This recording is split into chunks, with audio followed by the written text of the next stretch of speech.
Meet Ali Bennett, a friend of mine, a young Muslim born and raised in Sydney, Australia, who has lived quite a successful life. However, it was only recently that his life took a dramatic turn. This is Ali's story. Where are you at now with your life? What's happened to you? And at this point in my life, wallah, I've been gifted, alhamdulillah, by Allah, with cancer throughout my body, and I've changed my whole life to sort of helping people. Why do you call it a gift, Ali? And alhamdulillah, it's a gift because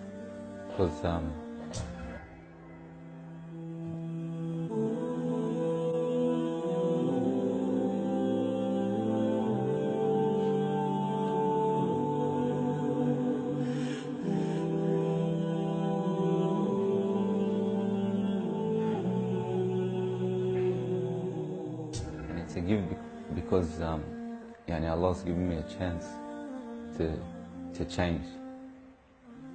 What has having cancer, what has it opened your eyes to?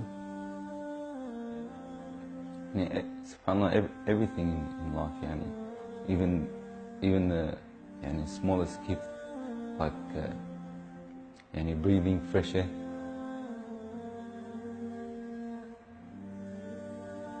Do you feel like you used to take that for granted before?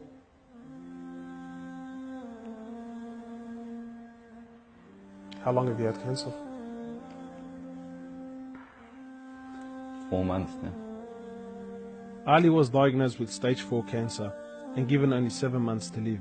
Upon finding the news, he immediately sold his successful business and was forced to reconsider the lavish lifestyle he was accustomed to. Everything was to change. Ali, what was your reaction when you came to know you had cancer? I got rid of my cars, I got rid of my watches, even my clothes. I took them with me overseas and I gave them to a lot of people up there. Alhamdulillah. So I wanted to try to leave this world without anything. So you were on a mission to get rid of your dunya. It wasn't until Ali invited us into his room that we truly understood the luxurious lifestyle that he was living and the extent of the sacrifice that he was making. What's all this, Ali? Talk to me, explain this. It's a bracelet, costs about 60,000. $60,000. Yeah. What do you have in these boxes, Ali? They're all my shoes, alhamdulillah. Louis Vuitton? All Louis Vuitton. How much is something like this worth, Ali? They're probably about 1,300. How much you pay for that, Ali? About 700. Thongs. For a pair of thongs, yeah. So what's happening with the sunglasses here, Ali? I just like collecting different sunglasses. Yeah? I've got rid of a lot of them. I gave them to a couple of brothers in Africa, alhamdulillah. So you're telling me there's a kid in Africa that's walking around with Louis Vuittons and... Can I try one of these hats on? I've only mentioned them in my talks like 100 times. You can try the red one on. It's limited edition one. Barakallah. What do you reckon else? Sheikh Gucci. Ali's interest in the dunya has left him abruptly and no longer holds a place in his heart. So Ali, what do you feel now, like when you look at this? And driving something like this doesn't really cross my mind anymore. It's not something I would want to do no more. After someone tells you, or you find out that you're sick, or you haven't got much time in this life, wallah, this is the last thing you would want to chase. And this is how we should be living our life every day. Car like this, people would love to be in it, people would love to own, people would love to drive it. Wallah, they're going for the wrong goals. And you realize that when you get sick, when someone tells you haven't got long to live, you realize all this stuff does not benefit us in any way. So what's the value of this in your heart now? This is worth one pair of thongs for a little African child with no thongs. Wallahi, it's worth more than me to see him smile with a pair of thongs than own one of these. Wallah al-Azim. Ali has since dedicated the remainder of his life and wealth to helping those who are far less fortunate than him. After an emotional journey to Africa, Ali has established a charity titled Muslims Around the World Project.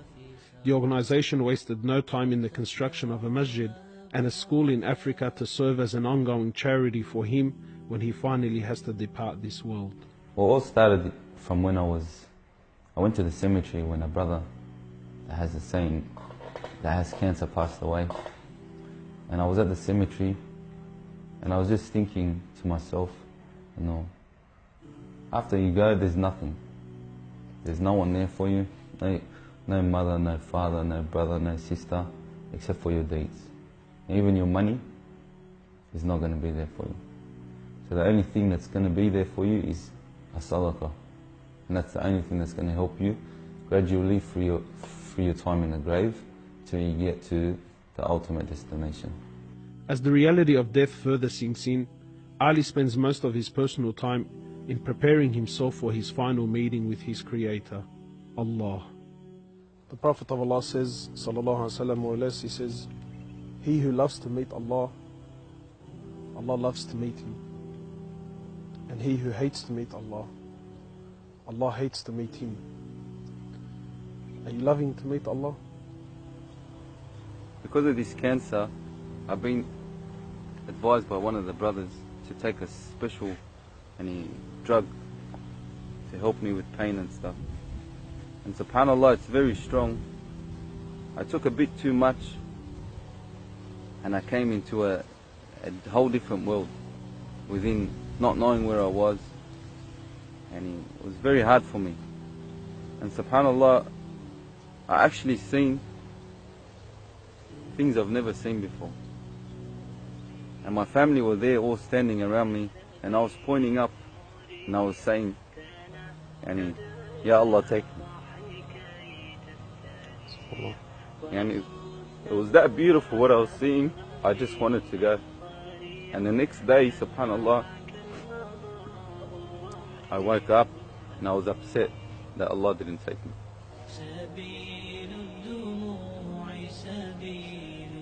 Well, I ask Allah subhanahu wa ta'ala to purify you and to give you shifa, to keep you around us for a long time.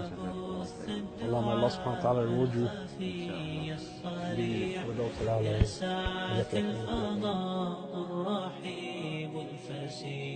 سبيل الدموع سبيل مريح تنهدى يا صاحي كي تستريح